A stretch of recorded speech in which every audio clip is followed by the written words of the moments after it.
Everything and anything which is written in our Hindu ancient scriptures, उसका ये नहीं मतलब होता है कि उसको अपने को सब चीज़ों को लिटरली लेना है।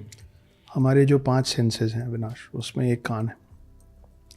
हमारा असल इतिहास 20 लाख साल पुराना है और ज़्यादा पुराना है, पर मैं 20 लाख इसलिए बोल रहा हूँ क्योंकि जो ओल्डेस्ट ह्यूमन फॉसिल्स मिले हैं वो मिले हैं साउथ अफ्रीका में, और वो मिले 20 लाख साल पुराने। दिस ये प्रमाणित है जी, मैं मन से कुछ नहीं कह रहा हूँ। अब आप सोचिए कि आप चीज़ों को जो डॉक्यूमेंट कर रहे हैं वो सिर्फ 5000 साल पहले से कर रहे हैं। 20 लाख साल में 5000 साल 1% नहीं होता। यस। तो आपका 99% जो आपका इतिहास है वो अनडॉक्यूमेंटेड है। तो उस समय की बातें अभी तक पहुंची कैसे? सुन के पहुंची। सुन के कोई चीज़ आपको याद तब रहती है जब वो कहानियों के स्वरूप में सुनाई जाती है जी। इसीलिए आज भी हम लोगों को कोर्स की बुक्स याद नहीं होती। सच है, बिल्कुल। हमको क्या बातें याद रह जाती हैं? हमको फिल्में याद रह जाती हैं। क्यों? उसके 2 कारण हैं। एक, उसमें कहानी होती है, दूसरा उसमें किरदार होते हैं। किरदार मिलके कहानी गढ़ते हैं। और अब जाके जो आप फिल्मों में देखते हैं, हम सिनेमा की बात कर रहे थे, उसका सबसे पहला स्वरूप क्या था? थिएटर जी, है ना। तो आज से ये जो रामलीला आज भी छोटे छोटे गाँव में होती है और साल भर होती है। आप जब जाएंगे ना तो जैसे मीना बाजार चलता है, मेला चलता है, सर्कस चलता है एक शहर से दूसरे शहर, वैसे आज भी कई रामलीलाएं जो चल रहे हैं।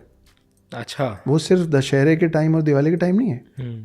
उनकी आजीविका ही यही है कि हम रामलीला बोलते हैं। उसमें फिक्स किरदार हैं, ये तुम हनुमान बनोगे, तुम रावण बनोगे, आप सीता बनेंगी, और ये पूरा चल रहा है। तो जब आप कहानियों के तौर पे बताते हैं कुछ चीज़ों को, तो उसका पर्पस ये नहीं होता है कि उसको लिटरल मीनिंग में सब कुछ ले लिया जाए। इसका ये भी मतलब नहीं है कि हर वो चीज़ जो कहानी के तौर पे सुनाई जाए वो काल्पनिक है जी। तो दशावतार में लिखा हुआ है कुर्म अवतार। ठीक है, हम लोगों ने, अब आप डार्विन थ्योरी ऑफ इवोल्यूशन अगर आप मुझसे भी बोलेंगे ना कि चलो बताओ लाइन से, तो मेरे को याद नहीं है। पर आप बोलेंगे दशावतार बताओ, तो मैं बता दूंगा, क्योंकि दशावतार के जो 10 में से 9 अवतार है ना, उनकी कहानियां मुझे याद है। अच्छा। तो उसका पर्पस क्या है वो मैं आपको समझाने की कोशिश कर रहा हूँ कि मत्स्य अवतार पहला है जी, कि पानी से जीवन शुरू हुआ, हवा में सांस, पानी के बाहर सांस लेने की जो पद्धति लाया वो लाया कुर्म अवतार। बहुत सिंपल सी कहानी है, और इसी कहानी का जो वेस्टर्नाइज्ड वो है आर्क ऑफ नोआ। अच्छा। कि एक मछली आई, उसने बोला प्रलय आने वाला है, तुम एक शिप बनाओ, ship of thesis, arc of नोआ। तो उसने बनाया, फिर उसने हर जानवर के जोड़े को रखा, अपने लोगों को रखा, और फिर एक मछली ने उस नाव को, बहुत बड़ी विशाल मछली ने उस नाव को खींच के दूसरे आइलैंड तक वो लेके गई। करेक्ट। ये सबसे पहले आपके पूर्वजों ने कहानी बनाई थी, उसी का नाट्य रूपांतर वो बना। कुर्म अवतार की कहानी है कि जब सागर मंथन हो रहा था तो कुर्म अवतार विष्णु जी बने और वो नीचे लगे क्योंकि पर्वत जो है धंस जा रहा था। ठीक है, तो वहाँ कुर्म अवतार हुआ। अब कांतारा फिल्म देखी होगी आपने, हम सिनेमा की बात डालते रहेंगे बिल्कुल। तो कांतारा में जिस भगवान के आसपास पूरी, जिस अवतार के आसपास पूरी बात है, हाँ, वो कहाँ से निकले? वो वराह अवतार से निकले। अच्छा। वराह अवतार कौन है? तो आप देखिए कि वराह अवतार की सबसे बड़ी कहानी कौन सी है? वराह अवतार की सबसे बड़ी कहानी है कि एक राक्षस पृथ्वी को क्षीर सागर में ले जाकर डुबो देता है। फिर वराह अवतार आते हैं, उससे लड़ते हैं, और अपने सींग के ऊपर, अपने सींग नहीं, अपने दांतों के ऊपर पृथ्वी को रख के पानी से बाहर लाते हैं। Correct. That is the metaphoric description that life came to land. कौन लाया लैंड पे जीवन?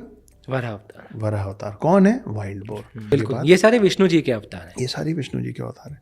फिर आप देखिए नरसिम्हा अवतार। तो जब इंसान बन गए जीवन दुनिया में, इसका दोनों डिपिक्शन है कि भाई वाइल्ड बोर से जब बाकी जानवर बने तो शेर भी बना, लेकिन वो नरसिम्हा अवतार का नीचे का शरीर इंसान का है और चेहरा शेर का इसलिए है क्योंकि जब इंसान पहली बार बने तो वो कार्निवोरस थे। उनको कल्टीवेशन नहीं आता था, उनको आग जलाना नहीं आता था।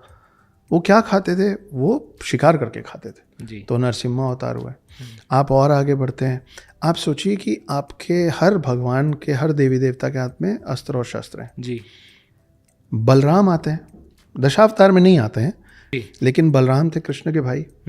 बलराम अपने समय के सबसे बड़े गदाधर थे जी। ठीक है, अगर आप महाभारत देखे हैं या पढ़े हैं तो जो दो सबसे बड़े गदाधर माने गए हैं वो हैं भीम और दुर्योधन। जी। भीम और दुर्योधन दोनों के गुरु कौन रहे गदा के? बलराम रहे। जी, हाँ। तो अगर आप बलराम की तस्वीर देखते हैं कहीं भी तो बलराम के हाथ में क्या होना चाहिए? गदा। पर है क्या? हल। ओह अच्छा। उनको हल दे रखा है हाथ में। औजारों की कमी पड़ गई थी कि आपने उनको हल दे दिया। वो that is the metaphoric description कि बाय दैट टाइम हम कल्टीवेशन सीख गए थे। अब जो लोग तर्क वितर्क करना चाहते हैं वो आपसे ये कहते हैं कि मतलब इतना बड़ा एक शरीर था एक जंगली सुअर का जो कि पृथ्वी को, ऐसा नहीं है भाई, उसको आपको समझना भी पड़ेगा। अब प्रॉब्लम ये है कि हमारे पूर्वज उतने बुद्धिजीवी थे कि उनको लाइंस बिटवीन दी लाइंस दिखती थी, उनको समझ में आता था कि किस बात का क्या मतलब है। इसीलिए पुराने लोग श्लोकों में बात कर पाते थे, आप और मैं नहीं कर सकते। बिल्कुल। हमारी समझ क्षीण हो गई है।